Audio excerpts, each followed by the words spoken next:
Hi, this is Kris. Hey, Kris, how's it going? Good, how are you? Doing good. So, do you want to start off by just telling me what's going on with the band? You're on tour right now, but do you have anything else going on or coming up? We're hard at it, man. We got all kinds of stuff going on. I'm at the church right now, so I'm in youth pastor mode, getting ready for a middle school retreat next weekend, and actually took a break from the tour for next weekend for that retreat because 4 of the 7 Crowns members are here at my church working in student ministry where I'm youth pastor here in Atlanta, and looking forward to some trips with World Vision coming up here soon. Man, there's something going on. It's all a matter of how much you got time to talk about. Well, whatever you want to tell me, I'm interested to hear. Well, we're moving forward. Some big news that you might be the first person I've talked to this about, but we've been trying for 3 years to adopt from China, and a long process, and it is cranking up. It's just about go time. So we're getting ready to go to China and get our little girl. Congratulations, that's exciting. Yeah.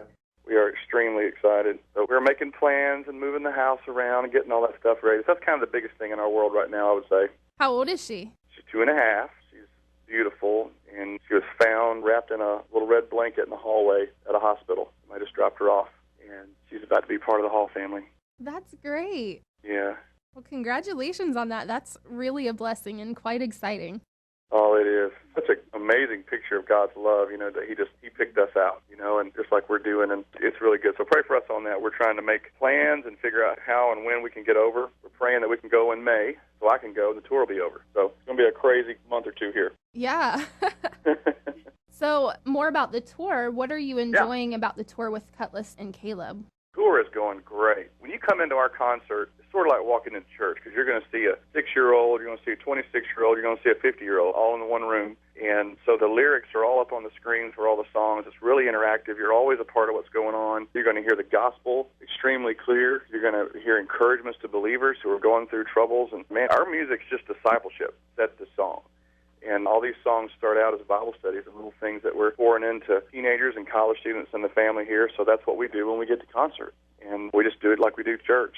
And Cutlass has been out with us. And, of course, you've heard what Faith can do, an amazing song. But their whole record is just straight-up worship. And as worship leaders here at Eagles Landing, that's a big deal to us. They're writing songs to the church, and that's really been pretty awesome. And, of course, having Caleb and Will out with us has been a blast. So it's a great, great night all around. Well, good. So what does this album, Until the Whole World Hears, mean to you, and what do you want it to mean to your listeners? Well, to me, it's sort of a continuation of the last record. The last record was called The Altar and the Door, and we talked a lot about how it's easy to live for God at the altar, kind of hard once you get out the door, right? Yeah. And it's because as long as we're with church people, sometimes it works a little better, and sometimes that's because a lot of our faith and our walk with God is kind of borrowed from other folks. As long as with the pastor's with me, I'm okay. As long as the praise band's singing, I'm okay. But once I'm out there on my own, I'm in trouble. And that's because, we can't have somebody else's walk with Jesus. We got to have our own. Mm-hmm. And that's what we really dug into in that record. And we're doing the same in this and walking forward with what that looks like. But, man, when you start feeding yourself as a believer, you start getting into the Word for yourself and not having to lean on everybody else, man, you start growing. God starts changing your understanding of why you're here and what we're about. In Matthew 24:14, Jesus said that this gospel will be preached to the whole world and to every nation, and then the end will come. So basically what he is saying is we're here until the whole world hears. And that's my constant reminder that I'm not here just to get the bills paid and have a happy life. I'm here on purpose. And God has put every one of us together to know Him and to make Him known. And that's our 2 goals. And that's what all these songs are about. What was your writing process for this album? And was it any different from your normal writing process?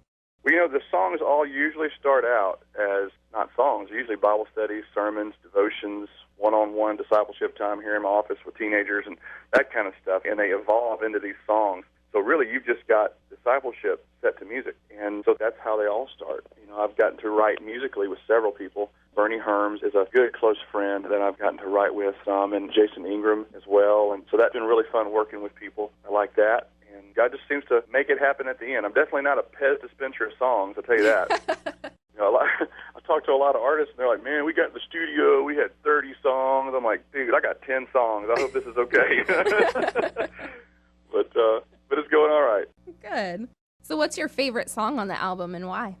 Oh, man, I'm terrible at favorites. I have a new favorite every day. I would say it seems that the crowd's favorite in concerts is a song called Glorious Day. It's a song that people just sing automatically when they hear it. My favorites would definitely be 2 of them. One of them is called If We've Ever Needed You, and and the other one is called To Know You. And those are my favorites, definitely. And why are those your favorites? Well, If We've Ever Needed You is just sort of a desperation prayer song. Like, you watch the news, you see what's going on in our churches and our families and our schools, and man, if we've ever needed God, we need Him. We need Him now. And not just a rescue 911 kind of way, but we need to start walking with Jesus and see, starting with the house of God, the change happen in the world. And so that's a big song for me. And To Know You is a song that comes out of Philippians 3. And every line in the song is something that Paul said about what it means to truly know God and have your own walk with Him. So that's a big one for me. So when all is said and done and the lights go down and all that and the crowd starts to leave, what do you hope has been accomplished at the end of the night, at the end of the show? 3 things. They're going to hear the gospel very clearly, very simply. Number 2, believers are going to be encouraged to walk with Jesus personally, to get in the Word for themselves. And number 3, they're going to be challenged to get up out of those chairs and jump into the ministry God has for them. Ministry is not the thing that the people in ties are doing on the stage every Sunday. We all have ministry, and there's something that we're supposed to be doing out in the world and in our church. So those are the 3 things they're going to walk away guaranteed. That's what our whole night's built around. Well, thank you so much. I appreciate that. All right, Kris, I appreciate you, buddy. You too. And we'll see you in a few weeks. All right, see ya.